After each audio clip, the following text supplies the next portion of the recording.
جہاں کربلا میں یہ واقعہ ہو رہا تھا، قریبی ایک قبیلہ تھا، بنو کلب کا قبیلہ تھا، وہاں ایک خاتون تھی، ان کا ایک ہی اکلوتا بیٹا تھا، اس کی نئی نئی شادی ہوئی تھی، 17 دن ہوئے تھے۔ ماں اپنے بیٹے سے کہتی ہے بیٹا آج میرا دل بڑا افسردہ ہے، آج میری آنکھوں میں آنسو ہیں۔ بیٹا تڑپ کر کہتا ہے ماں جی کوئی غلطی ہو گئی، میں نے آپ کی شان میں کوئی گستاخی کر دی۔ ماں کہتی نہیں بیٹا تو بڑا وفادار ہے، تو تو بڑا فرما بردار ہے، لیکن بیٹا مجھے پتا چلا ہے ہم سے قریب ہی ایک علاقہ ہے، کربلا کا علاقہ ہے، اور وہاں امام حسین اپنے خاندان والوں کے ساتھ آئے ہیں اور سامنے یزیدیوں کا لشکر ہے۔ میرا بیٹا میرا دل بہت بےتاب ہے، کاش میرے اندر طاقت ہوتی، میں جا کر امام حسین کے ان دشمنوں کے آگے کھڑی ہو کر اپنی جان قربان کر دیتی۔ میرے پاس ایک تو ہی میرا بیٹا ہے، کیا بیٹا ایسا ہو سکتا ہے کہ آج میری لاج رکھ لے، جو میں نے تجھے دودھ پلایا بیٹا اس کی لاج رکھ لے کہ امام حسین اور اہل بیت کے قدموں پر جا کر دشمن اس سے پہلے کہ تلوار اٹھا کر میرے امام کی طرف بڑھیں ان کے خاندان والوں کو زخمی کریں۔ اے میرے بیٹا تو ان کی سپر بن کر اپنے لیے اپنا سینہ پیش کر دے، اپنی جان ان کے قدموں پہ قربان کر دے۔ اللہ اکبر! جب ماں سے اہل بیت کی محبت کا ایسا پیغام اور ایسا درس ملتا ہے، اس دولہے کا نام تھا حضرت وہب رحمت اللہ تعالی علیہ۔ 17 دن ہوئے ہیں شادی کو، کہتا ہے ماں جی بالکل ٹھیک ہے، آپ نے کہہ دیا میں اہل بیت پر جان قربان کرنے کے لیے تیار ہوں، مگر مجھے تھوڑی سی اجازت دیجیے، میں اپنی بیوی کے پاس، ابھی نئی نئی شادی ہوئی ہے، اس نے میرے ساتھ امیدوں کے بندھن باندھے ہیں، اس کی بڑی تمنائیں میرے ساتھ ہیں،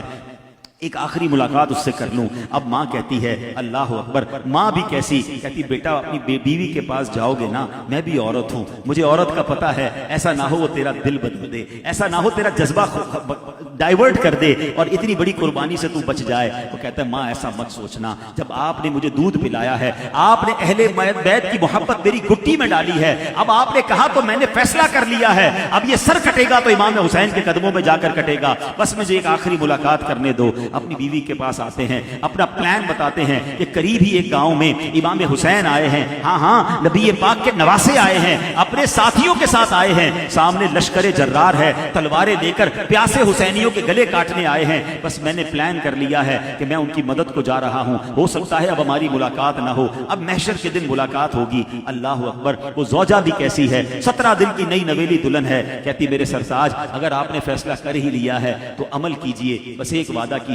امام حسین سے ایک وعدہ لے لیجئے گا کہ جنت میں بھی ہم دونوں ساتھ رہیں گے۔ اللہ اکبر! یہ اب چلتا ہے 17 دن کا جوان دولہا، وہ تلوار لے کر، ماں بھی ساتھ ہے، بیوی بھی ساتھ ہے، پہلے جا کر امام حسین کی دست بوسی کرتے ہیں اور کہتے ہیں حضور ہم قریبی گاؤں میں رہتے ہیں، آپ پر ظلم و ستم کی جفاکاریاں ہو رہی ہیں، آپ کئی دنوں سے پیاسے ہیں، حضور میری ماں نے کہا ہے کہ میں آپ سے پہلے یزیدیوں کا مقابلہ میں کروں گا اور شہادت حاصل کروں گا۔ ایک وعدہ میری بیوی چاہتی ہے کہ حضور اگر مجھے آج شہادت مل جائے تو میں اور میری بیوی جنت میں ساتھ رہیں۔ امام حسین فرماتے ہیں کہ میں اپنے نانا جان سے تمہاری شفاعت کروا کر تمہاری بیوی کو جنت میں تمہارے ساتھ داخل کر دوں گا۔ اللہ اکبر! یہ جنتی نوجوانوں کے سردار تھے، ان کا وعدہ کافی تھا، بیوی بھی بیٹھی ہے، ماں بھی بیٹھی ہے۔ اب یہ منظر ذرا ذہن میں لائیے گا کہ 72 حسینی ہیں اور اس کے ساتھ ان کی بیوی اور والدہ بیٹھی ہیں، اور یہ نوجوان تلوار لے کر گھوڑ سواری کرتے ہوئے یزیدیوں کے لشکر میں گھس جاتے ہیں، تلوار چلاتے چلاتے کئی یزیدیوں کے سر اڑائے، بڑی بہادری سے لڑے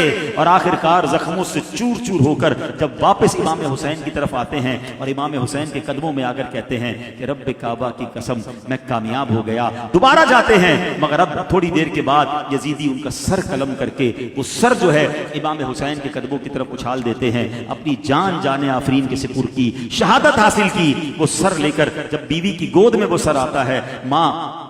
چہرے سے مٹی کو صاف کرتی ہے اور بیوی اس سر پر سر رکھ کر رونا شروع کرتی ہے، اور آخرکار دیکھتے ہی دیکھتے اس کی بیوی کی روح بھی گود میں اپنے شوہر کے سر کو رکھ کے پرواز کر جاتی ہے۔ اللہ کریم ان کی شہادت کو قبول فرمائے، ان قربانیوں کو قبول فرمائے، اور یہ باتیں ہمیں بتاتی ہیں کہ محبت کی، کہتے ہیں نا کہ ہر طریقے کے لوگ ہوتے ہیں، اس زمانے میں جان لٹانے والے بھی تھے، جان لینے والے بھی تھے، سب کچھ قربان کرنے والے بھی تھے۔